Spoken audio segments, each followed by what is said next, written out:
everybody. We are very touched and very happy to be here in Australia. Iris, you came in Australia a long time ago when you were 17 years old. And now you have an exhibition here in Brisbane. So we will try to do the split between when you are a teenager, I want to say. And I have a question. I know you for 6 years now, but I never ask you, I think, this question. When in your brain arrived this idea of fashion? How you decided to work in fashion? Because you did art school, art training, and how the fashion arrived at the end? Yeah, when I grew up, when I was very little, my grandma was collecting fashion, both historic pieces and contemporary. And I remember as a kid dressing up and feeling really inspired by all these different times and also the transformation that you go through when you create your own character in your mind.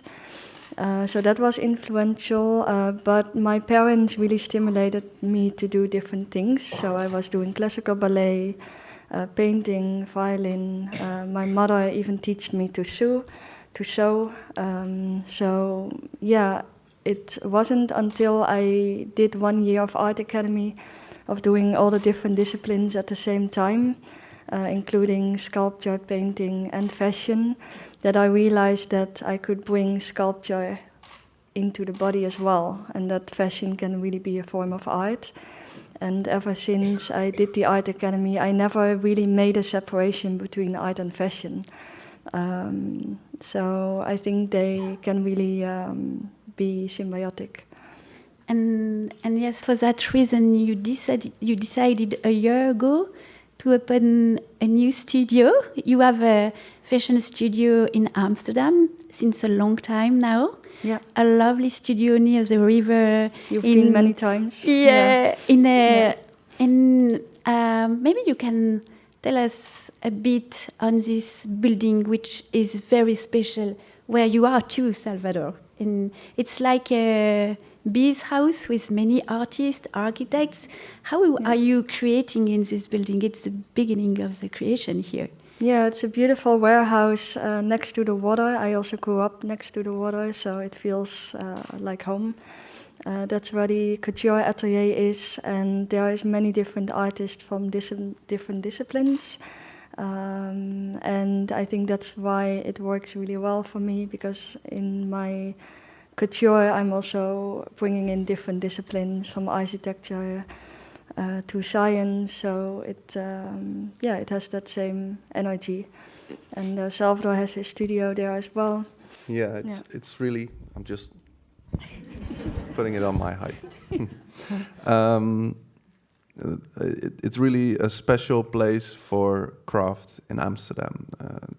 There's a lot of the crafts, they need actually quite a bit of space. For example, there was, unfortunately he passed away not so long ago, a book printer that was laying every letter by hand and pressing books like that. Like it was really, he had drawers full of the whole alphabet, all different types, and there's it was a lot of craftsmanship being created. And same with wood, with all kinds of materials. So it's my studio. Then I only move air, so that's what I do.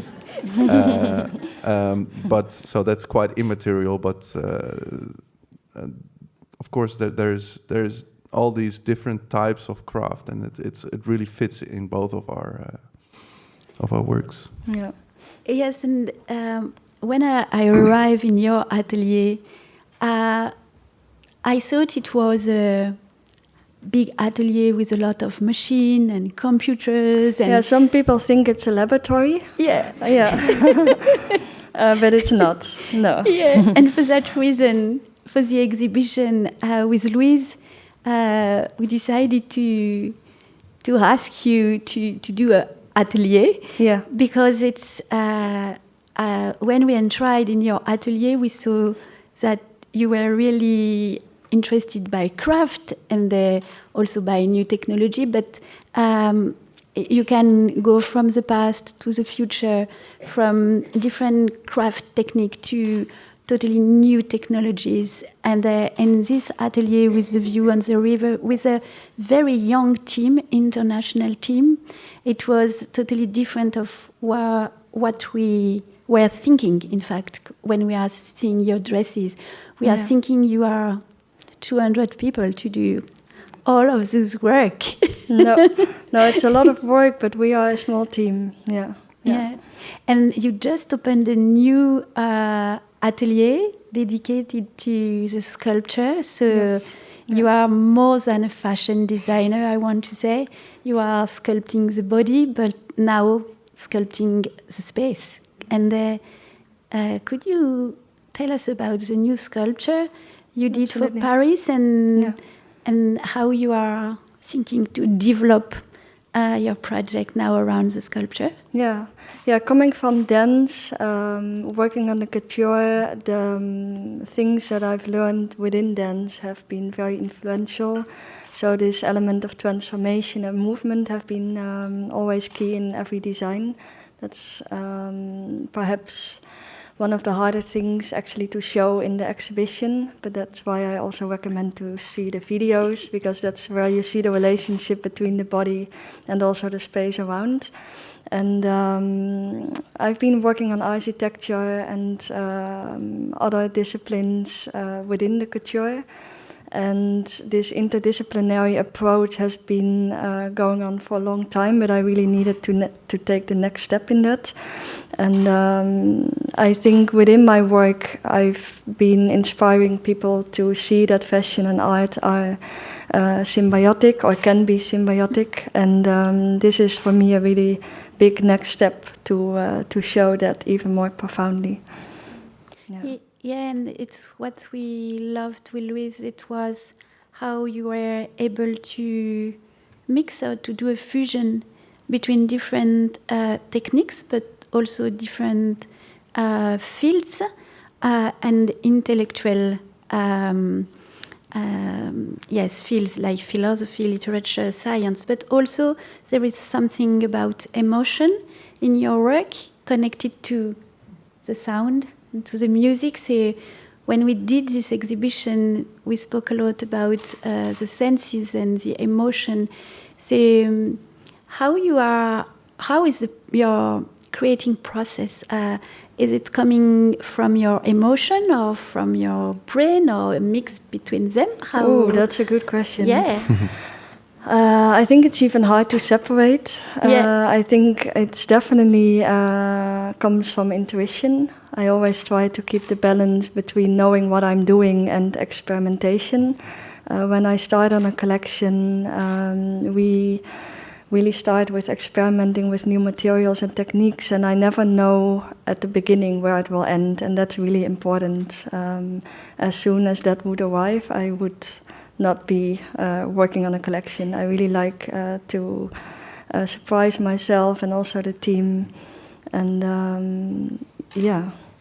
And I love how you are working on thematics. It's like you open a door and you meet people around the world. It could be writers, designers, architects, sound designer, and after, when you have the thematic, you are working like a researcher, like an historian, and after you create around this thematic, from the dress, but to the défilé and to the process of the body in the space with the music and the architecture in the défilé. So you are not only a fashion designer just for dresses, it's more than that, I think. Yeah, no, it's definitely about creating the experience, and that's also what I've been doing for the hybrid show that I recently did in Paris. I even was more aware about the importance of the whole experience, and I've been doing one way for a long time in Paris, but it's a strange setup because we are working on these couture pieces for 6 months. One dress can take 3 to 4 months of many people to make. and then you're presenting it on a one-way and people see it in 2 or 3 seconds, so it's really hard to grasp what is in there. So in Paris I really wanted to create a more intimate and personal experience for people to take the time to see the craftsmanship and the innovation and all the love that is in these works. And I think that's also what's so magical about the exhibition. You can really take your time and to understand the work much more. I even would say that the exhibition has played an important role in becoming aware or becoming more aware of Absolutely. that importance. Yeah, when the exhibition opened in Paris, I really understood from all the positive responses that people understood the work so much better. And that really has to do with time, just being able to go close up to the works. Yeah. Yes, we took 6 years to arrive to the project here in Brisbane, and it was a lot of discussion, and I think I love also to experiment, and for that reason our encounter was marvelous. And when I arrived in Amsterdam in your atelier, you tell me you could go to see an exhibition on Buddhism in a cathedral. So I say, an exhibition on Buddhism in a cathedral. It's quite strange. Interesting combination. Interesting. Yeah. And when I entered in the exhibition, I saw the same Koen-Awa piece that we have here in the exhibition. But my eyes were looking for birds, because I was hearing many birds in this cathedral, and as a curator I said, birds with artworks, it's not normal. So I did a tour, and at the end, because I'm a curator, I go to the acknowledgement and I see that Salvador Breed, sound designer, did a piece in this cathedral. So I come back to you, and you said, yes, it's my partner. And I told you, do you think we can add sound in the exhibition? And it was the beginning of the story with you both. And maybe, Salvador, how you sculpt the sound in... How you do that in the space? And well, I think for me it really starts, and I think that's also something that in the process that we have had already for many years, I really like to start from the beginning, from what is this piece about? What is this presentation about? And so, for example, with the Buddha exhibition, this was an exhibition with modern art, talking about the different moments in the life of Buddha. And so, because it was a church with a bell on top, which rings every year, I thought it would be beautiful to take an hour and split that hour into those 5 moments that were also the themes in the exhibition, and create moments within those that really tell that moment, so that it can be a very hopeful and alive moment with birds. But there was also a moment about the death of Buddha, and which I made a very heavy sound for, and even had a really big subwoofer that kind of pulsed a really low vibration very slow through the space, if you would hear his heartbeat very slowly. And so I really love going into the themes and thinking about what could help the audience to experience and steer them into an emotion, or into actually a physical experience that helps people get into either the exhibition as a whole or the different themes in the exhibition.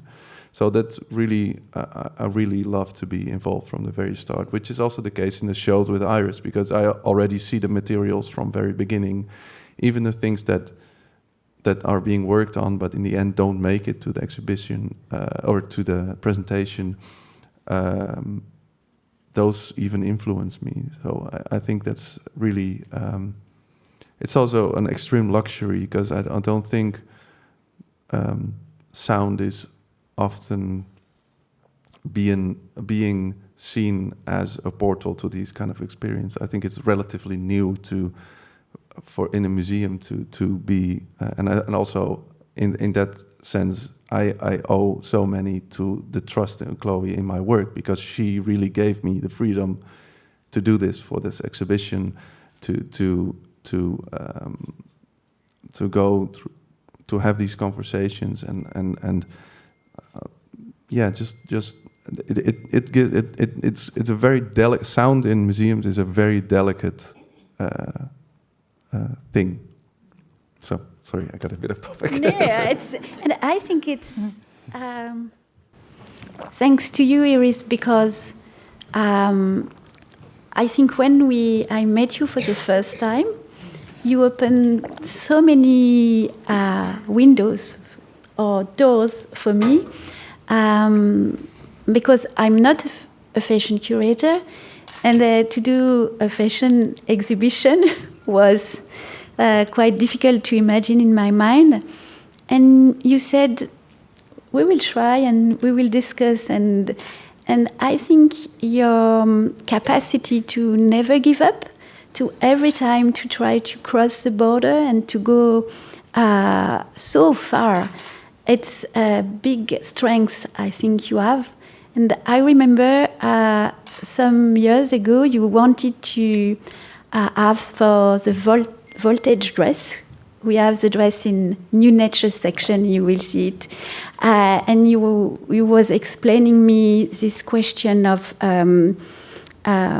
electricity and vibrations with the body. And you told me, Chloe, the body is not enough. I want to explain the vibration more, and I want to find other techniques, but they are not here for the moment. And 3 years after, we add the video, and maybe you will add in other few years, I don't know, IA, or you are everything trying to go to another way and to go far, and it's very special. And Thank you. Is it this strength and this desire to discover other fields that is your motto, I want to say? Yeah, definitely. I think my focus is on the body, but inspiration comes from so many layers of life, and that is ongoing because there's so much to explore, and that's a curiosity that is definitely deep inside me, and that I'm also hoping to show in this exhibition, that everything is interconnected. Yeah. And the next field you would like to explore after magnetism, hypnosis, voltage, skeleton, what is your dream now? Well, in the exhibition there is many themes, Yes. and some of the themes keep coming back to me in different shapes, and I think it's really about that, not about bringing a whole new field into my work, but going deeper into the fields that I'm already interested in, and that's a range from architecture to science to art, and there is so much more to explore in all of these fields. Yeah. And I don't know, what time is it? If we have time to continue to discuss. Yes, we have time. So great. We can speak many hours when we are together, like in the atelier. And I know you are living in the north of Amsterdam, in the middle of the nature. And I know you are also regarding the nature not only like a landscape, but like an organism. And you have a very holistic vision of the world. How the nature is trying in your process of creation? How are you? using it? I grew up in a very beautiful place in the Netherlands, surrounded by nature, and that's where we are now again. I mean, in a different place, but surrounded by nature and a bird sanctuary, and this has a big influence on my work, not only from the element of beauty, but also the intelligence within nature. So biomimicry is a big influence on my work, and trying to understand the cycles of life and to implement that in the way that I work. Yeah, and the regenerative power of nature, and that both counts, like seeing that cycle of really, like we have a beautiful garden now. Iris has come from nature in a natural environment. I've never had a garden in my life. I'm really a city boy in that sense.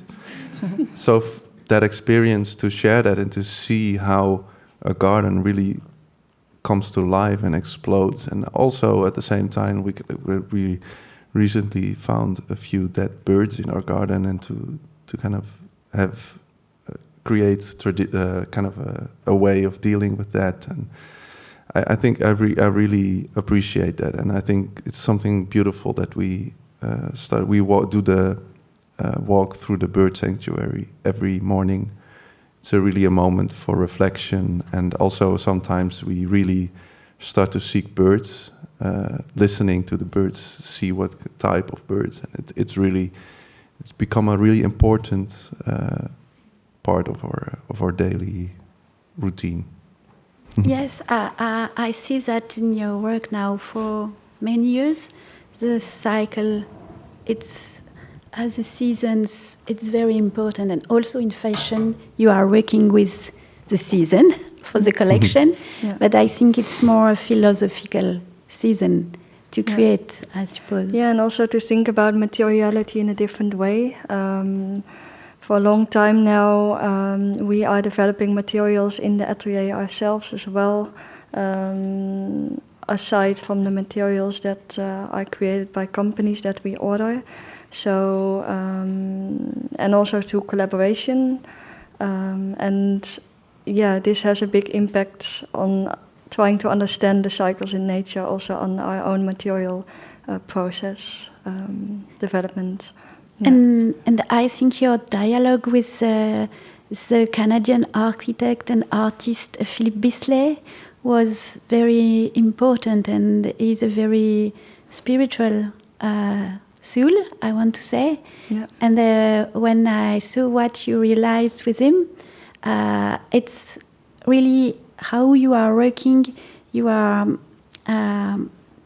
adding around you and with you different people to try to go not faster, slower maybe, but far, so far. Mm-hmm. Yeah, it's interesting. I'm always working in different timelines, because doing the shows in Paris means there is a deadline, and for material development, or if you really want to do something you haven't done before, you sometimes need more time. So with collaborations with universities or a Philippe Bisley studio, I'm working parallel, and I'm not giving myself any deadline, because that would limit all the progress. And I think that's actually one of the issues within the fashion system. Everyone is running so fast that it's actually going forward very slowly. Yeah. And that's a paradox that I'm becoming more aware of. But within my timelines, I'm always working parallel. So the innovative processes, I just let them go. If they take a year, they take a year. If it takes 1.5 years, it's also fine. And once it's ready, I will implement it into a collection. But I think that's a very important lesson that I've learned, that if everything becomes a deadline, you don't really progress. Yes, and it's what I saw in the process of the exhibition. We had many lines of time, not only one. It wasn't only departure is here and hand is here. We didn't know where will be the end, I want to say. Yeah. No end, just we go, and many ways, parallel ways, and sometimes they can cross. Yeah. And it was the process you learned me to go on this project. And I think I will build differently my curatorial project now. Oh, that's beautiful. With this many lines, and just to wait the right moment to do the things with the good synergy, and we really see this in your work, and how sometimes you are going to the craft, or another time to the 3D printing, and you come back to the craft. It's like a wave, in fact. Yeah, absolutely. And yes, you are speaking sometime about craftolution. Could you tell us more about this word and how you imagine this holistic vision of? Absolutely. When I started my label in 2007, I was very focused on the traditional craftsmanship within haute couture. And there's a lot to learn because it's a beautiful history of many different crafts forms. So I've been doing that for several years. And then I felt that there was a limit to certain textures that I had in my mind in how to make that with the techniques that were familiar to me at the time. And that was the moment where I started to collaborate with architects on 3D printing and other techniques. And it really opened up my world. And I started to implement different techniques within the traditional craftsmanship. And this is what I've been doing since. So I've never chosen one direction. I've been continuing the learnings of different types of the more traditional craftsmanships, from hand plissés to embroideries to lace making. But parallel, we've been working on many innovative techniques that you're also seeing in the process videos here, from laser cutting to the printing to the molding to using magnets to grow textures. And for me, the most exciting movements come from combining these techniques, because within the traditional techniques, often when you go more three-dimensional, it becomes more heavy, and also you lose movement. And movement has been such a key element that I really needed to invent some of my own techniques, because these works need to dance with the body. And it can be beautiful in silhouette or texture or color, but if it doesn't have the right movement, it's not the right design for me. And within all of the material development, that's my main focus. But I could not achieve that if I would either choose the more innovative techniques or the more traditional techniques. And I refer to that as craftolution because it's a long evolution of craftsmanship, not only what I've been doing, but all of the ateliers before me. And of course, also everything that is coming after me. So it's part of a much longer duration of innovation. Yeah. And I think this innovation in fashion will be very inspiring for design school and architecture school. And I think it's the first time that architect or designer are learning a work of a fashion designer. It's and the other way around. Yeah, I've been learning a lot from architects. Yeah. And but to learn the drawing and the sculpture of a dress in a school architecture, to do an architecture after, it's not common, I want to say. And I know that in the French school you are very people are very focused on your work, and I think this is a new way to learn design and architecture, to cross those fields and to have this discipline of fashion now in those kind of school. Yeah, it's also beautiful if people don't have to focus on one discipline alone, because I think it's really much more unexpected when you're able to learn from the other disciplines at the same time. And I have the feeling also looking at the team in the atelier that people are more cross-disciplinary in their way of working. And I think that will really help fashion moving forward as well. Yeah. And how you are, it's the secret, but how you are working together when you are thinking about the runway, the défilé, how you, is the process, is it taking a lot of time, or is it a discussion? Is it just a feeling? Is it words? What? In the beginning, we needed a lot of words. Now it's much more intuitive. I have to say, it's so different each time, because it's the chronology of how things develop have been different for each show. Sometimes, for example, there was one show that we did, Sayaku, in which the problem of the acoustics of the space actually influenced the design process of Iris. It was actually the starting point of that whole show was the space, and the sound, and then we started to talk about this is one example that for me has been very close to me because it was such a beautiful thing to experience. But we went to this church and the acoustics were so wild, like so many reflections that we didn't, like I was saying, like we cannot do what we normally do. This is like this kind of acoustics. We have to think of something else. And I think we then started to think about sound. Okay, what are we going to do with sound in this space?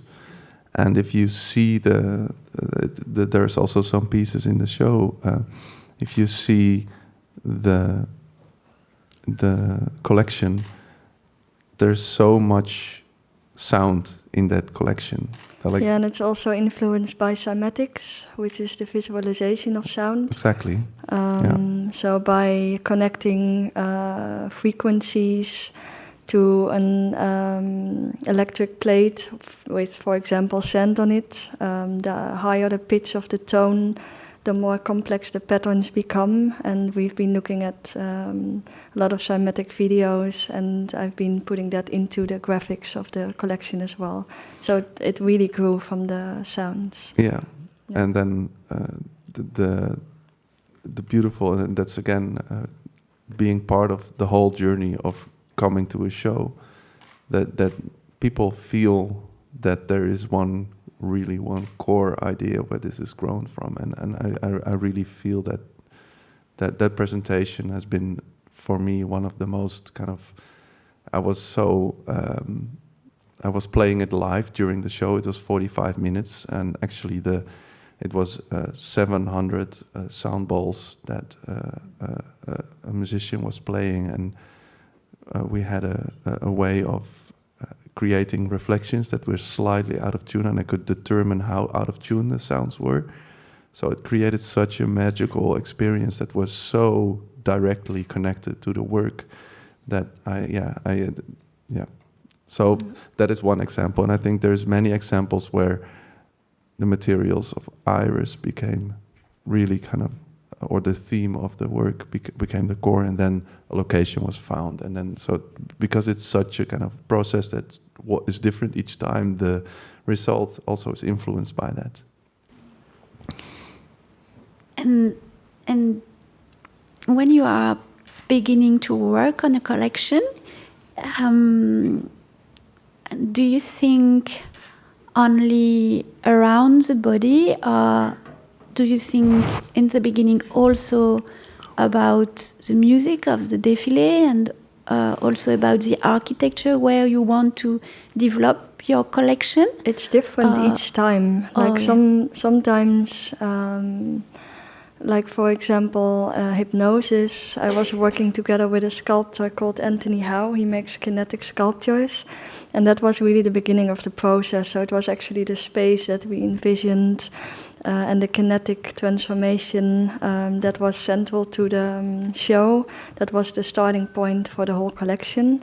But it can also be the other way around. Sometimes it's material experimentations that we're doing, that you're also seeing here in the atelier. There's hundreds of little samples, and that's really the starting point, sometimes of a collection. Just many, many, many tests, lots of failures in between, but then some techniques come out of it that I'm so excited about that I build a whole collection on them. Yeah.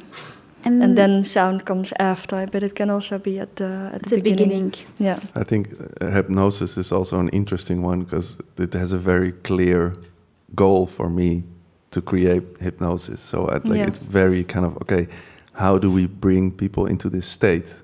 And the visual elements were already so strong. So I can only kind of, that was in a way the most kind of, okay, this is where we're going. It was very clear for me. So it informs each other.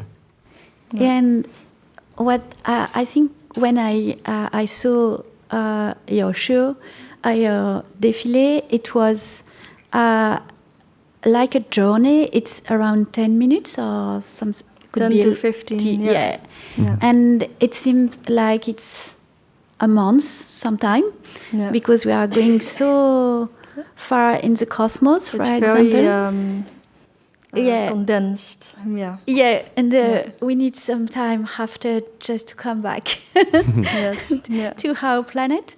And I think it's what I wanted to have in our exhibition here in Brisbane and in the exhibition in Paris with this title, Sculpting the Senses. I wanted to offer this possibility. It's different, but with the music and the words we could read on the labels, on the didactics, and the dialogue between artworks and your dresses, and the elements from nature. It's not like a défilé, but there is something of the essence of your défilé. It's really an experience to live with our body, because the vibration also you use, like the Tibetan bowl for the water we have in our body. It's like a massage or something like that. It's not only to see dresses in the space, in an architecture. It's more than that what you create. And I think for this reason you are more than a fashion designer. You are also developing for your défilé a new kind of défilé. Like it's in between architecture, sound, like sometimes movie. Some of the runways that was also due to COVID were really transformed, where we could go either underwater or high into the sky. These are also things you will be seeing in the exhibition. And it was so new when you did it after the pandemic. Everybody was at home, and we think the world was like stopping, or we think it was the end. And in fact, you were rocking in the sky or in the water, crossing the borders. And when I saw this défilé, I said, wow, in fact, we can do so many things. And you move this classic runway we had every 6 months in Paris in another dimension, in fact. And it's really what I loved when I met you, because with you, everything is possible, I think. I love the runway, but I also really love to explore different ways of experiencing couture. Yeah, there's a lot to explore still. I think it was, it was also an opportunity to create this kind of film, which is so like it was also, I was so inspired by this as well, to see that this could be the same kind of expression. Yeah, sorry.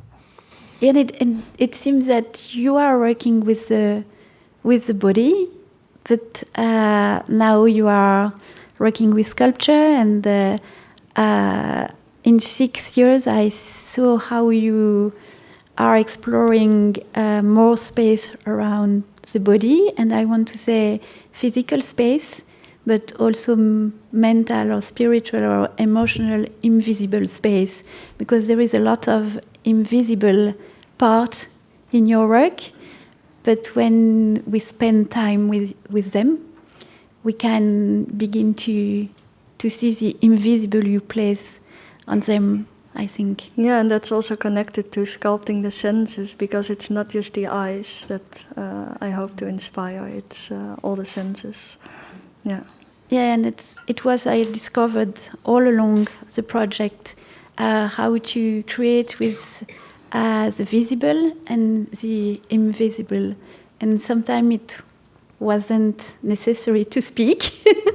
Yeah. So just to be together and to sing together, and it was possible after to arrive to a new result. So Yeah. this was very special, I think, in the process of your work, but in the process of our work, and in the process of the exhibition. Yeah. So I think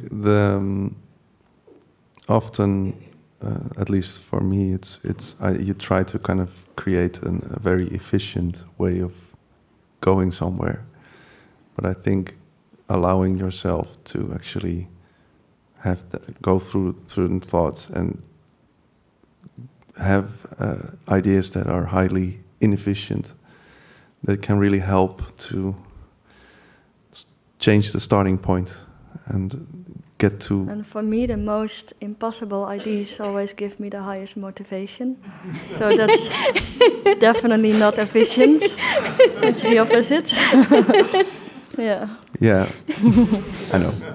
I know when I came back with our ideas to the museum, and thank you, Sylvie Correa here and Yvon Figueras, to have accepted a lot of our crazy ideas.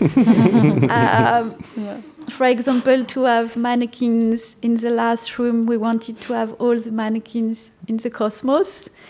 So we were in your atelier, and at a moment we say, yes, we will have the mannequin coming from the ceiling and crossing the space. And I say, yes, I have to go back to my museum with this idea. And the production team at the beginning say, no, this time, no. And after we say, no, it could be possible. And the scenographer said, yes, we can try to do it. And we spent many weeks and months to have this result, but we succeed. And for the list of works, it was also the same, and we have many beautiful surprises, I want to say, because your personality, I think, and your happiness to work with people and to develop new projects. When with Louise we were reaching some artists because we saw pieces we wanted to have in the exhibition. For a lot of them, they said, of course, we want to be in this process of creation of a new exhibition. And they wanted to do new pieces only for you, to be in connection with you. And it was not only to have a piece in the exhibition, but to be in this process of creation. And yeah, it's and a lot of rare. the artists that are in the exhibition, I've been collaborating with on certain looks in the exhibition, or longer-term collaborations like with Philip. Yeah. So it's a really beautiful synergy of different people coming together. Yeah. And there is a thematics that we didn't speak today. This is, by the way, hypnosis. Yeah. Yeah. It's how you are involved in the protection of the planet and of the nature.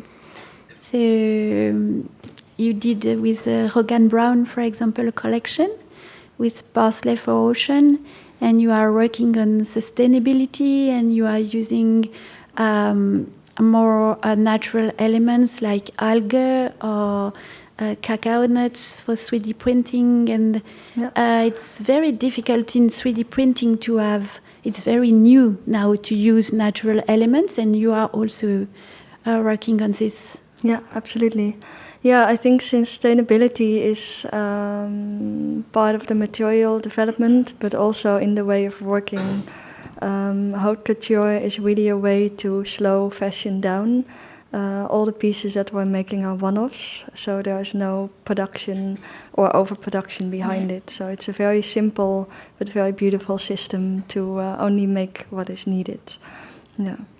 Yeah, and it's in the design area, 3D printing was, when it arrived, so new, but with so bad material, I want to say. So, and now I think Netherlands is a country where you have a lot of researchers on those kind of materialities and materials. Yeah. And you were, I want to say, in the right place to find collaboration. And now in Europe, we are looking very precisely what you are doing also with those kind of technology and materials, I want to say.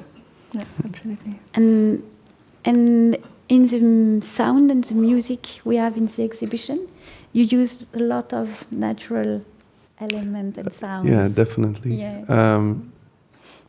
I think the most beautiful sounds are in nature. I was recently that was actually for the défilé.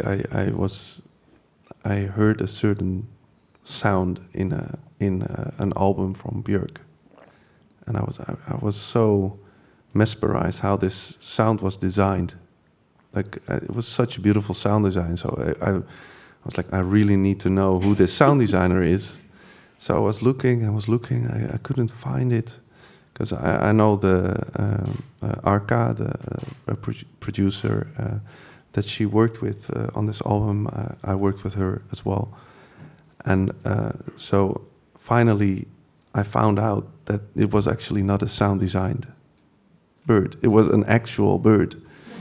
And I found, and so this is so magical. Like the nature can really. I actually have notation, like classical notation of this bird, various versions of calls of this bird, and I think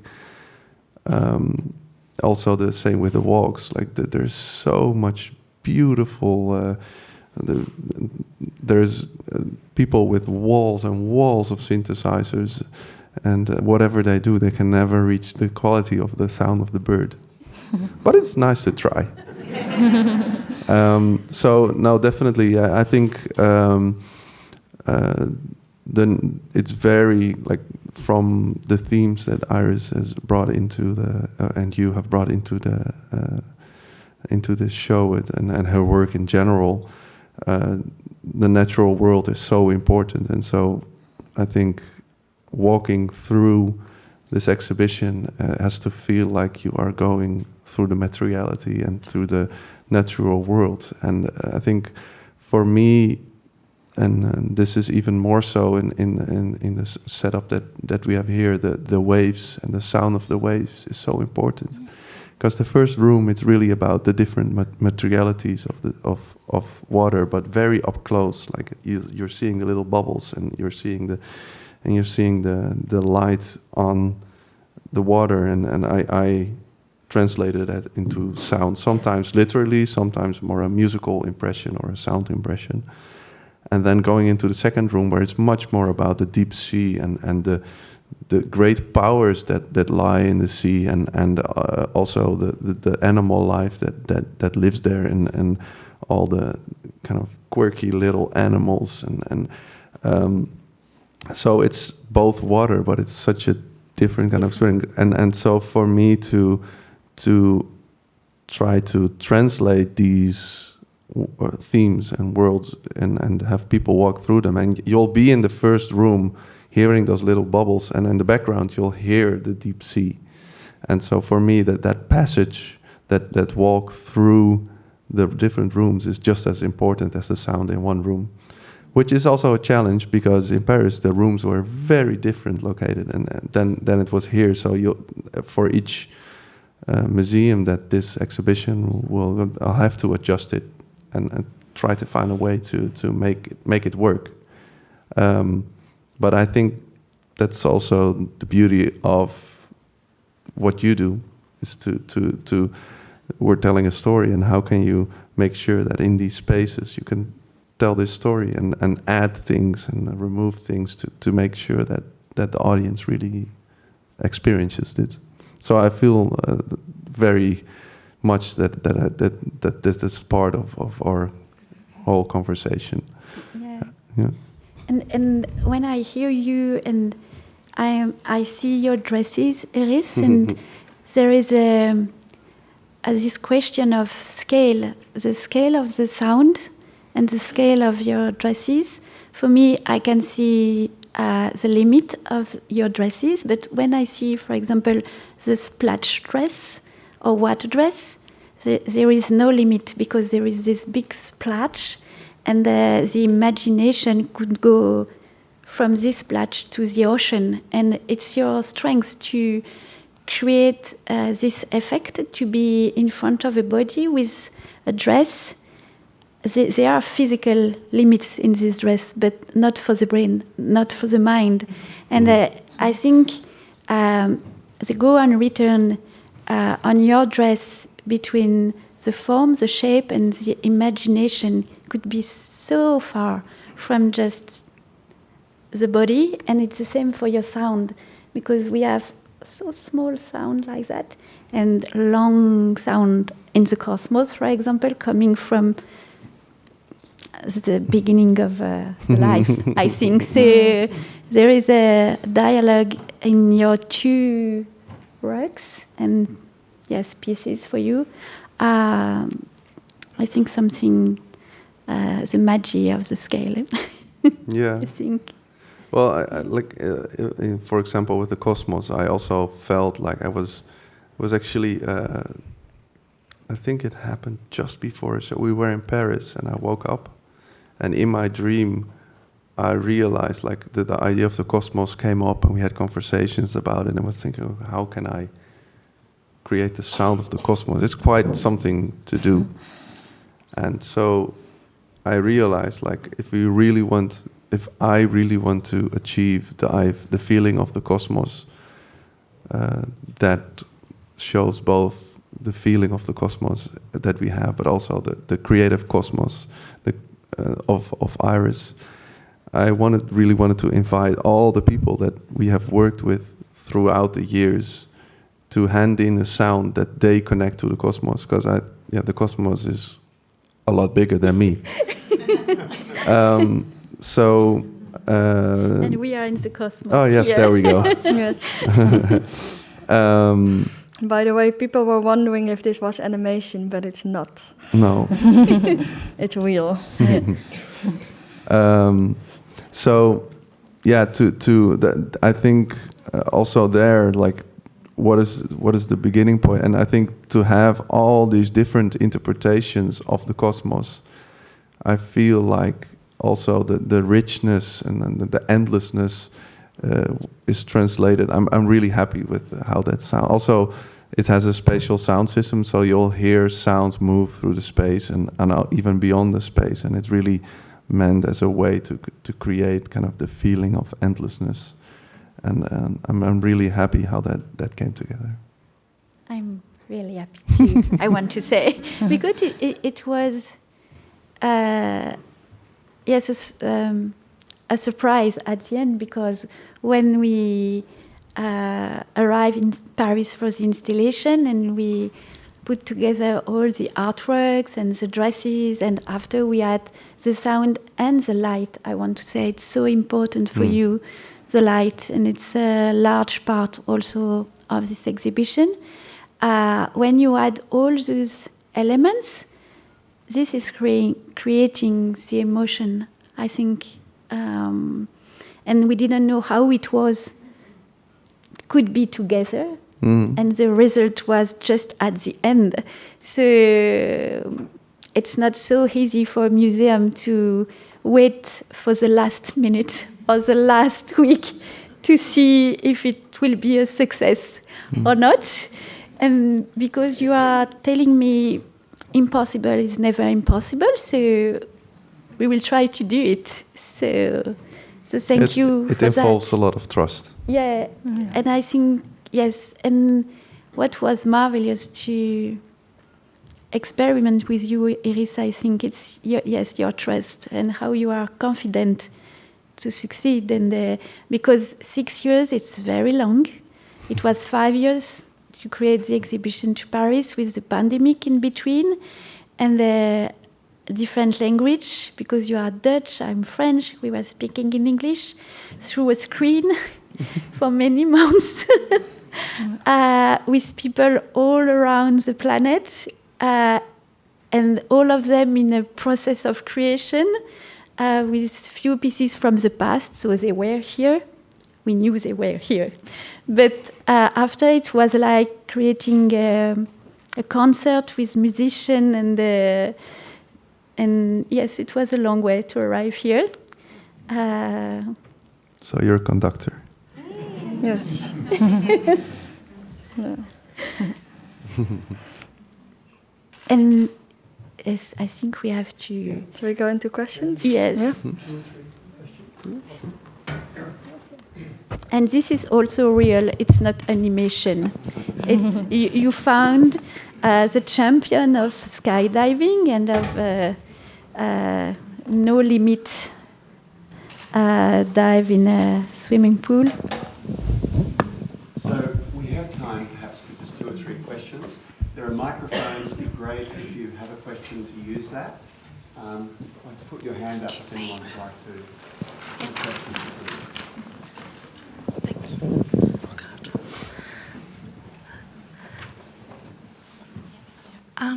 Hello.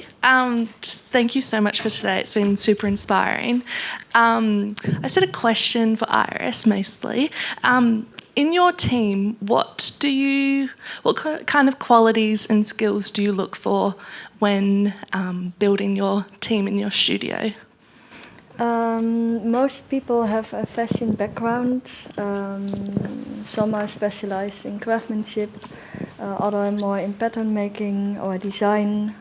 But then there's also people that have a different background, like design or architecture. So we're also looking sometimes for 3D modelers or illustrator file makers. Yeah, so it's a bit of a variation. And that is more the atelier team itself, and of course the team is bigger than that, also on the management side of things.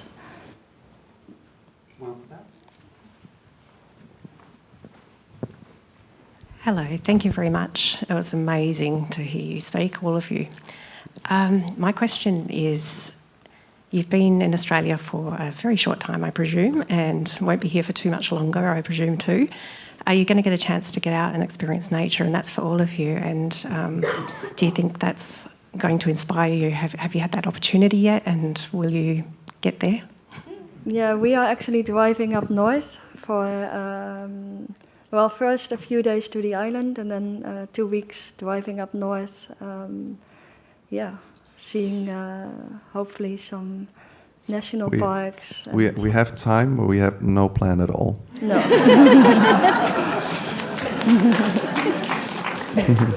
Yeah. Hello, and again, thank you very much for an amazing morning. Iris, you mentioned that when you don't have a specific timeline or a deadline, an idea can begin and it might be a year and a half before it comes to fruition. Have you had any ideas which are still yet to happen? And, you know, what's like the longest time you've had to wait for technology to catch up with your brain? That's a very good question. It's actually many ideas. Now, one technique that I've been looking at for a long time is 4D printing, and it's being developed by the MIT, but it's going slower than I was hoping. But it's really interesting because it will mean that textures can really evolve over time and have a memory. And this is something that really triggers my imagination. Again, in relation to the transformative power that I'm always looking for around the body, it could be. It could mean that in the future we can really look at garments that are a direct expression of our emotion, but this might take another 10 years or maybe even longer, so I have to be patient. Century. Yes, well, hopefully in my lifetime, no, definitely. In another life. No, I think it will be possible, yeah. But yeah, it definitely needs more time, yeah. Hello, Iris. Leah from Coastline. You are exquisite, just as your designs. I just have a question while we're on technology. With immersive experience, you're a pioneer going into the future. Do you see a future with metaversing and immersive experience? So if we're not so fortunate to be there with you, we can also have a layer that we can experience your wonderful designs. Sorry, can you say that again? I'm also trying I'll to shorten see it, you. I'm sorry. Oh, she's over there. With the metaverse coming and you have hi, such an exquisite experience, Yeah. though we can't have the sound and air and all the beautiful things like that, Yeah. is it something that you will explore with metaverse experience so that those that are not fortunate enough to experience it live, is it something you'll play with to give credibility to that space in technology as a pioneer yourself? Oh, thank you. Yeah, that's a good question. I'm definitely interested in the metaverse and also to bring even another physical reality into my work, because in the works that I'm making, there's always a physical reality that I have to, I have to accept. I'm always trying to go against gravity, for example, but it's always there. It's one example, but there's many constraints in our physical reality. So the metaverse is definitely inspiring to have so much more possibilities. But at the same time, where it is now, it's too limited for me. The human experience is not there yet. I'm missing the senses. I'm missing a certain emotion, but also a quality in the details, the three-dimensionality. So if the metaverse continues to evolve and it becomes more human, then it's definitely a really interesting realm for me to create in. The tests that I've been doing so far don't feel that they are really translating the essence of my work. Yeah. If I can also shortly comment on that, sound is not possible. It's not possible at the moment. But actually, a company that I work in that also developed the spatial sound works in the last room, in the Cosmos room, is doing a research project in Copenhagen where we try to bring the experience of a concert hall and towards people at home that are not able to go there. That's the goal of the research project. So there are definitely attempts.